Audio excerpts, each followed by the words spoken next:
Hey everybody, this is Stan Scott again from Foggy Bottom Line Media. Scott, how you doing? Pretty good. How's it going, Stan? Happy Veterans What? Day. Happy Veterans Day. It's actually not Veterans Day. It's the day after. Today's Wednesday, the 12th. It's about 11 o'clock in the morning. And Scott wanted to get together.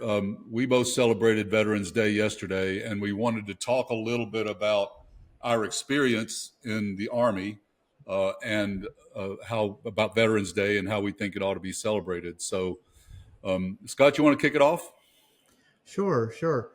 So my father was a career Air Force NCO. So I grew up in the military. I grew up on military bases, and I grew up with around people who were serving. And it was during the Vietnam and Korea era.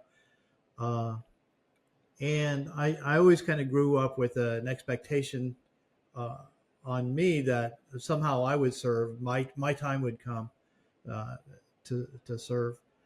Um, while I was in high school, Vietnam was at its peak, and I had to register for selective service, and I had a draft card. And the my year, they they did the lottery. I was number 96. They had been taking the first 120 folks for the first couple of years. So I thought I was going to be drafted. And I went through high school and lived my teenage life thinking that as soon as I graduated from high school, I was going to Vietnam in the Army. And it turned out that that was the first year that they did not draft anyone. Uh, Oh, okay. and that was sort of the precursor to what later became the all volunteer Army. Uh, so, needless to say, right out of high school, I didn't sign up and serve, and I didn't get drafted. But a couple of years later, when I was in college, I ran out of money. I know that Uh, feeling. I know that feeling. so, what do you do when you run out of money going to college? You go join the army, right? That's what I Uh, did. yeah, so that's what I did in this like 1979, in the Okay. immediate post Vietnam era. Is an interesting time to be in the army. I How did you get in, Stan? Very similar story actually. My dad was Air Force, but he was not career. He enlisted in the Air Force. He was a mechanic on B-52s. He enlisted to avoid the draft, right? Uh-huh. So I guess it was 56, 57, 58. And so he enlisted to avoid the draft. A lot of my male relatives were part of the Arkansas National Guard, but that was the family military experience, and my family wasn't. Well, there was no careers really. Uh, But my story is very similar to yours, Scott. I graduated from high school. I missed the Vietnam era draft. I was a little younger than you, so by the time I graduated high school, turned 18, it was 1976, and the all volunteer army was already in place. I did look into that right out of high school, but I got accepted at William and Mary. Went there basically on and off for a couple of years. Didn't do very well, mostly because I didn't have any money and I was working more or less full mhm. time. And folks, if you might be able to work while you're going to college, but you can't work full time while you're going to college unless you're on a very Right. slowed program. In any event, long story short, I enlisted in 1982 under the VEAP program in order to get money to go back to college. And at the time, for armor, I ended up in armor because they had a 2 year enlistment. Okay, and Mhm. I thought I can do anything for 2 years, right? And I got a lot of stories. It worked for me. It's definitely not for everyone. It takes a particular kind of person to do that. So if you're not so inclined to be a military person, don't don't think that makes you any less of a citizen or a person, because it's not something that just anyone can sign up and do, like Right. flipping burgers at McDonald's. Yeah. But So that's how I ended up in. there's actually two parts to my story of my military career of 14 years. Uh, when I ran out of money and enlisted, I actually enlisted in the National Guard, uh, Okay. and was on active duty for training for 2 years because they sent me to language school and interrogator school. Uh, so I it was as if I had done just a regular 2 year enlistment, which you could have done back then. Yeah. But when I was in boot camp, I was a little bit older. I already had almost 3 years of college. I had done 2 years of voluntary missionary service in a foreign country. So I was about 24, 25 in basic training platoons with 17, 18-year olds. Yeah. Uh, and they sent a bunch of brand new second lieutenants from West Point out to Fort Leonard Wood, where I went through basic training. And they were there for the summer before their officer school started, and they just did what second lieutenants do that don't know anything, right? Uh, Yeah. and I remember having to salute them and call them sir, and there was one or two of those personalities that were just really uh, unpleasant and condescending and everything. And I remember thinking, I hadn't been in basic training very long, maybe 3 or 4 weeks. I said, F you and F this. If I'm going to stick around, I'm going to be an officer. Okay. Because if you can do it, I can do it. Right. Uh, Right. so I served my 2 years of ADT, active duty for training, in the National Guard. Went back then to college, got into ROTC program, and continued serving in the National Guard, uh, and got commissioned in the National Guard as a second lieutenant. And then that was back in the early 80s, the double digit inflation and all that. Hmm. Uh, and it just seemed reasonable uh, to me to move into an active duty status as soon as I completed my bachelor's degree. So that's what I did. So we all kind of fall into these things for our own reasons. Uh, Part of it economic, maybe part of it being family tradition. We both have a background in that. Yeah. But it doesn't really matter why you do it, because because you are serving, and you are Right. serving the interests of the country. Right. And whether that was your primary motivation for joining up or not, or whether or not you ever even developed that while you were in the service, it doesn't really matter, because it's the service that counts. It's the service, the presence of troops, the presence of national security forces that serves the country. Whether if on an individual level it was your top priority or not. I know. What are your thoughts I, about that? well, I will tell you, I was also enlisted in 1982. Inflation, bad times, couldn't find a job. Working in restaurants, felt like I needed a better pathway to success, and I thought the Army would be a good place to start.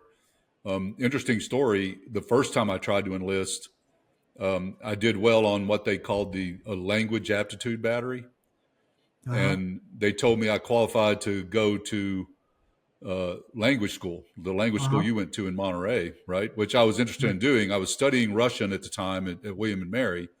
So at the time, I was already relatively fluent in Russian, and that seemed like an interesting idea to me. It would have been a 6 year enlistment, but you get to go to language school, right? Right. Uh, but the recruiter, when I got called into the office to make the offer, the recruiter said, "Well, you qualify for the language school, but we don't have a seat." I think it was this was probably in March or April. He said, "But we won't have a seat in the language school until October. So we're going to send you to basic training as a bridge crewman. Uh, you Uh know, armored vehicle launched bridge. It's basically huh. a bridge on a tank chassis that you put AVLP across a is creek." that? Huh? Yeah, what's With, that? is that what they called an AVLP? AVLB, Armored Vehicle Launch Bridge. Yeah. And of course, at the time in the 80s, folks, we all heard war stories, horror stories about people getting screwed over by recruiters because they had quotas to meet. They needed to put a certain number of people in infantry, a certain number of people in armor, a certain number of people in intelligence. And I was like, no, I'm not buying that. Give me a call when you have a seat in that language school. And they never Uh-huh. did. So the next year I went back, and by that time they had the 2-year enlistment. But yeah, very similar tale of woe. Just like I said, needed a pathway. And I think most of the folks that end up staying in for a career end up buying into the I'm serving my country piece. And I certainly did, right? But I'll tell you that a lot of guys I know, I've told the story before that when I was a platoon sergeant, I had 3 kinds of guys in my platoon. I had the guy that wanted to go to college, like you and I both did, wanted to make money to go to college, Mhm. right? I had the guy and that guy was a great troop. He was the best troop, but he was only doing his 4 years and going home. I had guys who had family traditions of military service, like you and I sort of both did, you especially. And then there was someone, a young guy with a family that he couldn't support. He needed a job, he needed health insurance, and he enlisted in the military. And at the time, folks, I'll tell you that the Army and the military in general, right after the draft ended, when they had to start attracting people to join voluntarily, things changed quite a bit. A lot of bonuses. They changed things internally a little bit, and they became a lot more family oriented because a Right. much larger percentage of the workforce of the Army's force footprint were people with families. They were married guys, right? Or Mhm. married women. So they started thinking about things like childcare, right? Daycare for children, for so spouses could work, that kind of stuff. And things, the culture changed a little bit from when it was mostly single guys to mostly married guys. And when I first enlisted in '82, and I know for you, Scott, since you were in a little bit earlier, the the most of the junior people were not married, Right. right? The ones that were married were basically captains and up for the officers, and E6s at least, or E7s and up for the enlisted folks. And that over my 20 years, that changed quite a bit. But yeah, when folks come up to me and ask me or tell me, "Hey, thank you for your service," um, uh, I'll tell you that a lot of veterans bristle at that just a little bit because we all have a different motivation for enlisting or joining or going to officer school, whatever, ROTC. Um, but I take that, I kind of hear that in a way that they want to say something nice to the veteran. Right. They want to be supportive, right? And so I'm happy to let folks do that and be supportive by thanking me for something that I did for my own reasons, right? Right. And I like to tell people when they say that, I say, well, at the time it seemed the logical thing to do because for me it was. Right. And like you, Scott, I was a little older, but I don't remember you. I know you've told me before. How long were you in? Did you do I was 20? in for 14 years, all told. 14. Okay. Yeah. So one of the phenomena about military service, and it doesn't really matter what branch, I don't think, is although we just told our stories where we implied we joined for a job uh, and for employment, and that's true. But when your employment is 24/7, 365, uh, it becomes more than a job, and the the motivations for working and how hard you work and the standards that you hold yourself to in terms of how good a job that you do, those kind of evolve in a way from that individualistic I'm here for a job to a collective identity that I'm here and what I'm doing is for a larger cause, and I will die for my brothers and sisters in arms next to me, uh, Yeah. and so the experience itself changes you, regardless of the reasons that you initially joined. But I think I'm one of those guys who bristles a little bit when people thank me for my service, um, because uh, I want to tell them, well, why don't you go out and serve? Yeah. Right. No, and not, and I don't mean why don't you go join the army or the navy, but are you volunteering in your and serving in your community? Uh, Right. do you go to PTA meetings? Are you a soccer coach?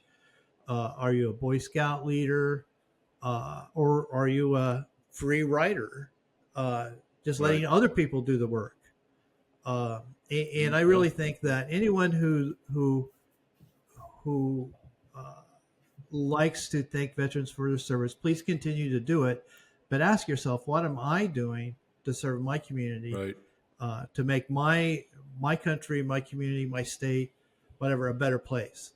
Uh, Right. so I think we lost something Well, when you, we went from the draft to a volunteer army. We lost this common cultural experience that where you meet people and have to live with people and get along with people that are different than you, that talk different, look different, act different, have different motivations, like different kinds of food, uh, yeah.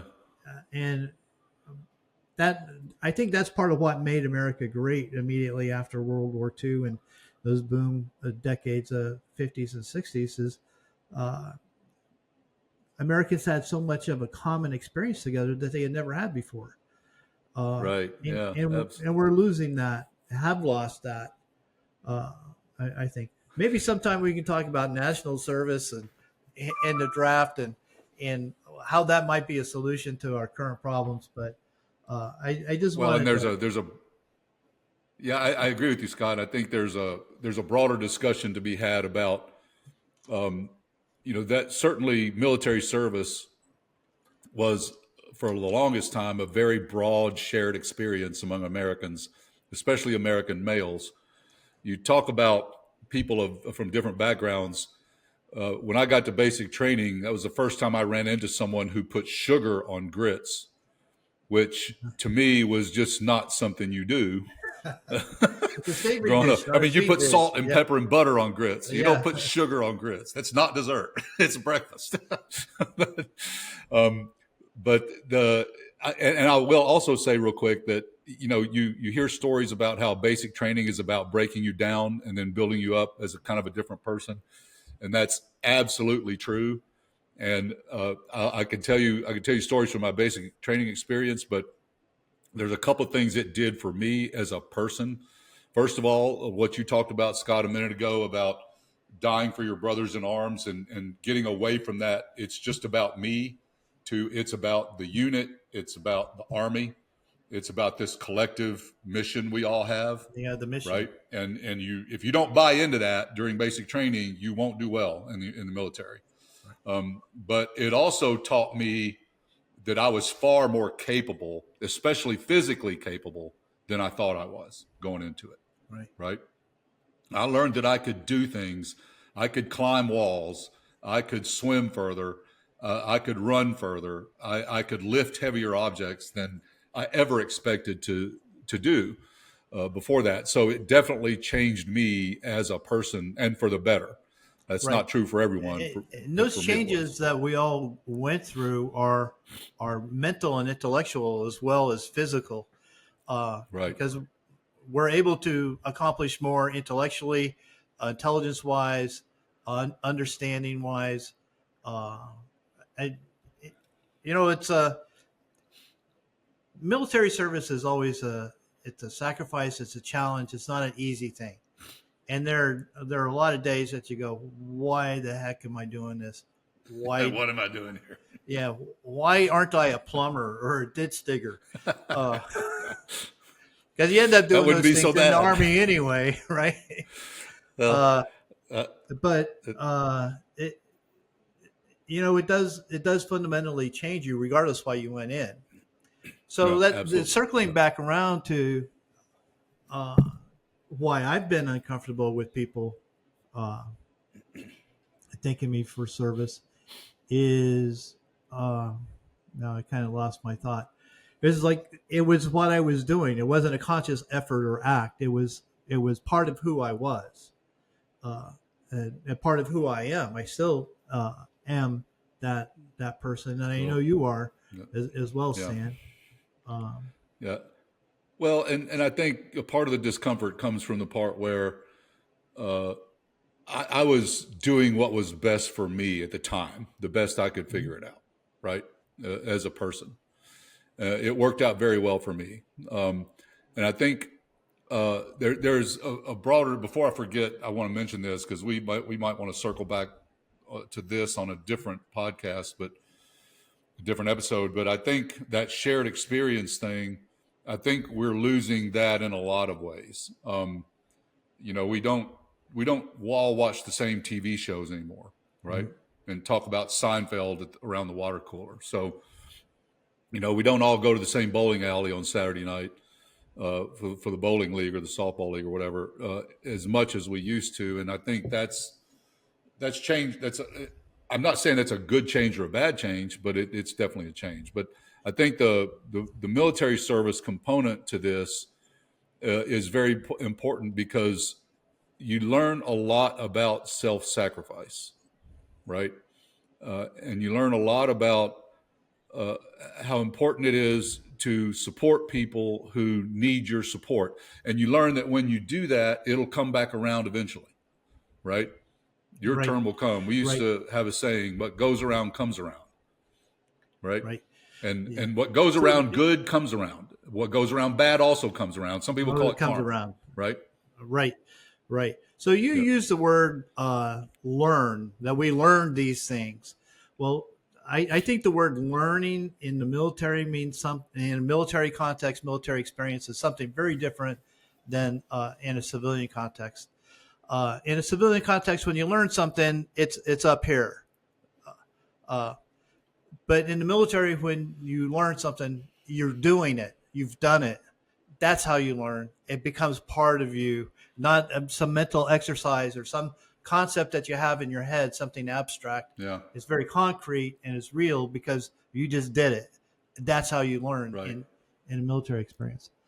It, But it was definitely a learn by doing situation. Yeah. right. So, when I got out of the Army and got my first civilian job, uh, I was really kind of shocked the first Veterans Day that came around when uh, I learned that I didn't get the day off and nobody cared that it was Veterans Day and nobody cared about veterans. Uh, it's kind of like, what? We have this whole holiday named after us. And, it's just a work day.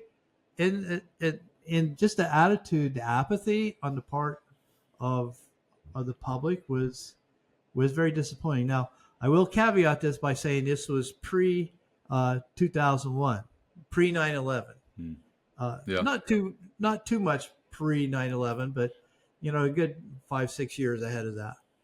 Uh, and I remember thinking this is just not right. And if I'm ever in a position to control whether or not people get Veterans Day off, they're getting Veterans Day off. And I'm going to take Veterans Day off, not just for me, but for my wife and my family who Right. also served, and for my father and my uncles, and for those millions of Americans before me that served. It's not to honor me. It's not my day, but it's to acknowledge other folks.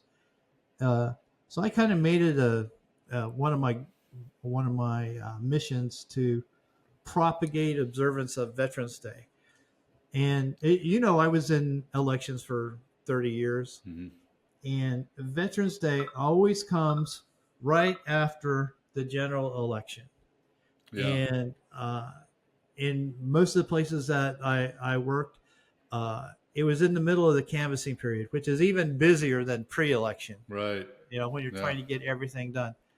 Uh, Yeah, and we But have a I podcast laying all this stuff out. If you guys want to right, look back at yeah, the at past episodes, so and I always told my team, listen, we're not working Veterans Day. Uh, those candidates that have close contests, too bad. You know, mhm. we're not going to work on Veterans Day. And here's how we're going to get away with it: is we're going to build that into our plan, and we're going to make sure that we are ahead of everybody else, all of our other Right. counties that have the same requirements, reporting requirements, and timelines. We're going to be so far ahead of them that by the time we get to Veterans Day, it's not going to it's not going to be a big deal. People won't mind that we're not in the office. So for 25 years, it took me a couple of years before I could really get it implemented, figure out how to do it. But for 25 years, my offices were always known for taking off Veterans Day in the middle of a canvas and still being usually one of the very first ones to complete their work and certify for the election. Right. And That's good management right there. that was a badge of honor for my staff as they talked to their Mhm. colleagues who went to conferences, and everybody was complaining about how hard the election was, how hard they had to work. Uh, they were able to say, "Neener, neener, we took Veterans Day off, and we didn't work the weekends either." And everybody else was working 24/7 and had been for a long time. I love it. But that's how important just Veterans Day became to me, to acknowledge why we have elections, why we continue to have elections. I hope we continue in the Mhm. future to have elections. But being an election administrator, it was a direct connection between the service of of our armed forces over 200 plus years and the Yeah. rights and privileges that we Right. enjoyed on election day. So it became something very significant for me. Uh, so anyway, that's my story, and I'm going to stick to it. Well, the talk. I think to wrap your arms around, celebration of Veterans Day, it's important to remember a couple things. The November 11th was originally celebrated as Armistice Day. It was the day the guns fell silent in World War II. November 11th was it 11/11 on November 11, 11th? 11, 11. Yeah. Yep. Yeah, in 1918. Yeah. And it was celebrated as Armistice Day, the day the First World War ended, and celebrated that way for the longest time. After World War II, you ended up with basically two versions of Veterans Day. The Armistice Day became Veterans Day in November, but World War II ended in May, and that kind of became Memorial Day. So we actually have two holidays celebrating veterans. One celebrating veterans, generally speaking. Mhm. One's celebrating fallen veterans, Memorial Day, Right. where we remember our fallen comrades. Now, one of the things you mentioned 9/11, right? Because your first experience with Veterans Day was right before 9/11, and one of the interesting things about these kinds of holidays is that events can change the way we look at them, right? What is it? Pearl Harbor was 60 something years ago, and we don't Oh, remember it the same way we did, right? yeah. It's 80 Was it years ago. 41? 80 Eight- years? Oh, no. Yeah, 85 yeah, years ago. 80 something years ago. So, Yeah. so, so we and 9/11, that's now, what, 24 years in the past. So it was a big deal for the first 8, 9, 10 years. Yeah. And now we kind of sort of celebrate it. You see a lot of memes on Facebook that you don't see every day, right? But the way we celebrate these things changes over time, unless some event causes people to remember, hey, this is a thing we need to think about more often, right? Right. Um, and part of that's that shared experience because until the 70s, basically every every young person in the U.S. did some kind of military service or Peace Corps, right, or police officer or firefighter, something like that. Um, Now, they were mostly poor people. Wealthy people didn't do that, right? Right. Necessarily. More educated people. So it was the workers who did it mostly. But that meant that every family knew somebody, whether it was one of their own relations, relatives, or a neighbor who had somebody who had either served and maybe been lost in some kind of conflict. Right. So that shared experience made things like Veterans Day a lot more salient. And you're right. Today, you see a few more people put American flags up in front of the house, right? And you'll see, they'll have something at the VFW or the American Legion club in town. The politicians will get together and hold a sort of a gathering and say something. A lot of times at a Mhm. cemetery, especially on Memorial Day. But it's just not part of our daily, our annual. This is what we celebrate uh, thing anymore, and Right. not as much. And I think we'd Right. like to get back to that. Maybe we make Election Day a holiday and put Election Day on Veterans Day, Uh, right? Make it a holiday, whatever day of the week it falls on. November 11th every year, or November 11th every right. cycle is Election Day. It's a day off, right? And maybe that might get more attention to it. I don't know. Yeah. Yeah. I hadn't thought about that. Yeah. There's been a movement in a lot of states to make Election Day a holiday anyway. Um, Yeah.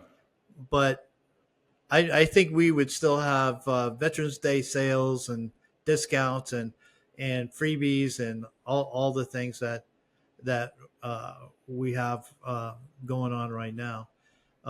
Which speaking of freebies, uh, I know that people are good hearted in offering free donuts or free coffee or free hamburger or whatever to veterans on Veterans Day.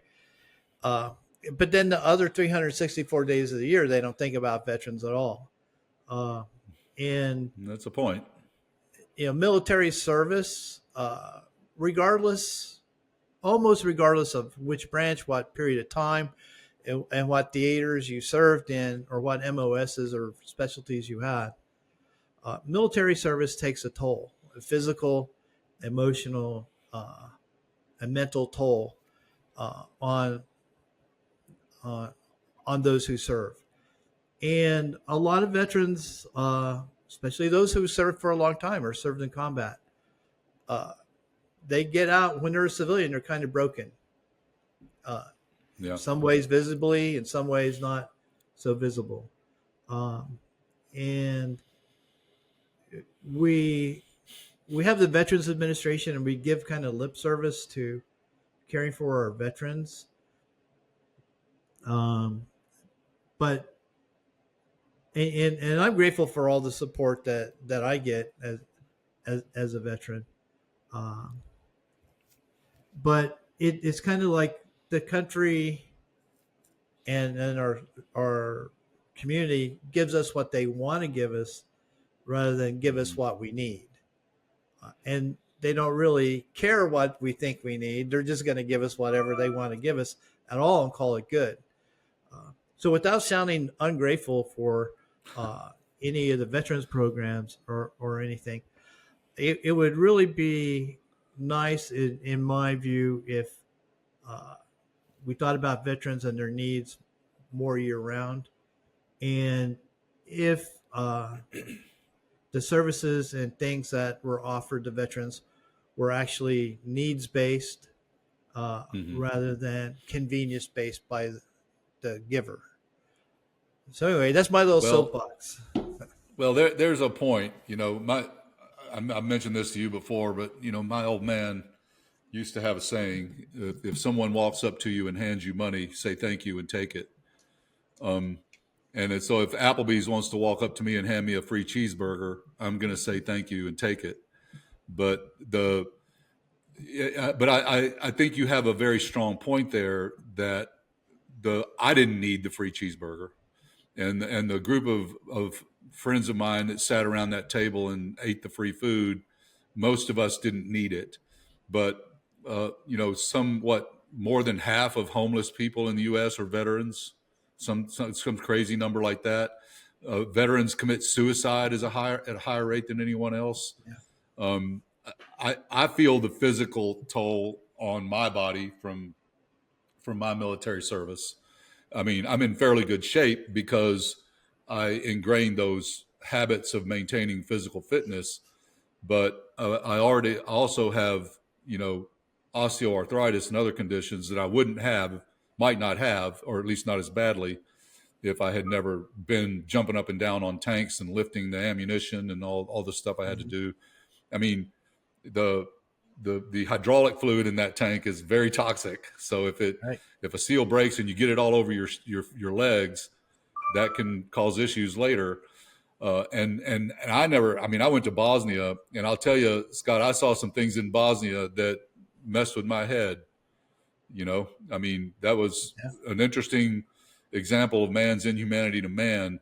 But I never had to, I never was in a firefight, and I never had to watch my buddy's head explode right next to me, right?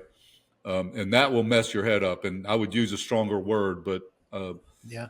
you know, I'd use a highly technical military term that starts with foxtrot. Yeah. But Yeah. but we'll try to keep it a little bit clean here. Yeah. So, So, but I don't think people really understand some of the tolls that military service takes. Uh, People don't. We don't generally talk about those things. Uh, Number one, sometimes we get. If we're physically injured, we get some type of disability acknowledgement or rating or something to kind of compensate uh, for it.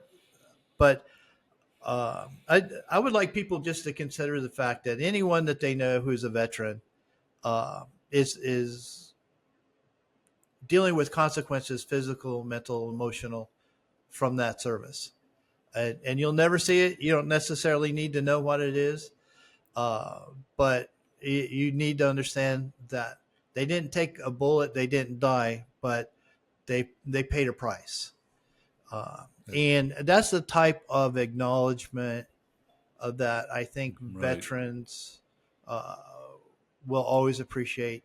It's just someone understanding that you paid a price for what you did on behalf of other people, right. and just leave it at that. Well, and maybe I'll be sort of uh, I'll take the positive assumption that when someone walks up to me and says thank you for your service, that that's kind of what they mean, right? So I'll be generous there and just assume that's what the way they're Yeah. thinking about it, Well, even thank though you for your men, generosity there. I haven't. I'm getting better at it, but I haven't been that generous over the years. Mostly because some of the people who said that to me, I know a little bit about, and it's not. There's no sincerity at yeah, all right, behind it. But right. be that as it may. Well, I think you do bring up a very valid point that deserves a little bit of discussion. We're up around 40 minutes, but I think it deserves a little bit of discussion to uh, reiterate the point you just made, and that is that everyone who did that work, whether you ended up going to combat or not, whether you served in a place like Bosnia where genocide and ethnic cleansing was what you saw, you know, man's inhumanity to man, as it were. Um, uh, every one of us has things to deal with, mentally and physically. And, you know, Scott, you look like you're doing fairly well with it. I feel like I'm doing okay with it. I'm dealing with it. Whatever internal demons that raised in me. But some people need help. And I think we need to do a better job day to day, both as individuals and as a society, of helping these people who were who had a worse experience than I did and are Yeah. thereby more scarred by it in some way. Yeah. And you know, homeless the veterans who turn to drugs and alcohol and end up homeless. veterans who commit suicide or hurt their relatives, their families, because they can't excise these internal demons. We need to make sure these folks get help. And going around saying thank you for your service is great, but I think we need to do more about that, and more about that. And I think just trying to put it out there that it helps if people think about these things every day and think, like you said, remember every veteran you meet went through something, right? And let me tell you, even that kid that just went in and did 3 years in the mid 80s and, never went to combat. It was Cold War all the way. Maybe spent the whole time in Texas, never really saw anything except a firing range. That kid went through basic training and it changed him in some way, or her, Right. right? And that itself can be challenging for some folks. So Right. be sympathetic to that when you meet up with a veteran, when you talk to them, and let's talk to our leaders, our public officials, our elected officials, about what we can do to support veterans, especially those who have bigger challenges to meet than someone like me or you. Right? Right. Right. And veterans don't need someone to solve their problems. They just need someone No. to be empathetic while they're dealing with whatever their problems are. Right. So, Yeah. I anyway, mean, we're not here whining. I mean, I'm not here to whine about veterans are mistreated and blah blah blah. But I mean, if you think it's a good idea to send 10 or 20,000 men and women into combat in a place like Iraq or Afghanistan, but you don't think it's a good idea to make sure they have the support and assistance they need when they come home and start trying to restart their life, then you need to rethink your priorities, right. because maybe not paying taxes should be a lower priority than helping these people, because they did go over there and risk their lives for you. And I never had to do that, not really, but I spent 20 years basically sitting on a tank just in case. And those were 20 years when I might have been in another life. I might have been a high powered lawyer making truckloads of money, Right. right?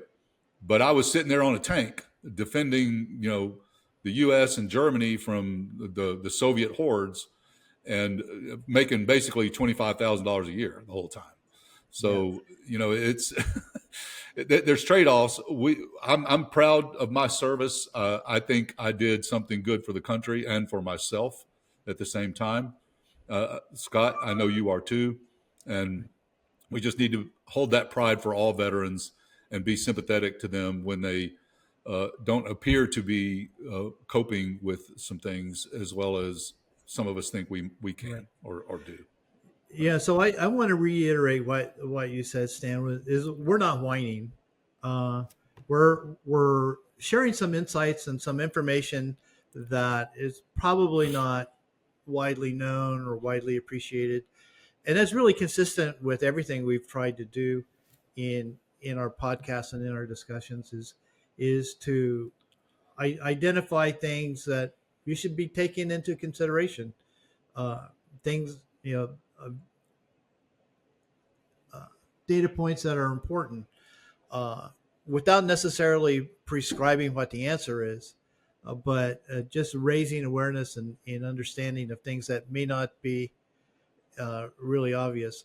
And here you have two old boomer veterans with microphones.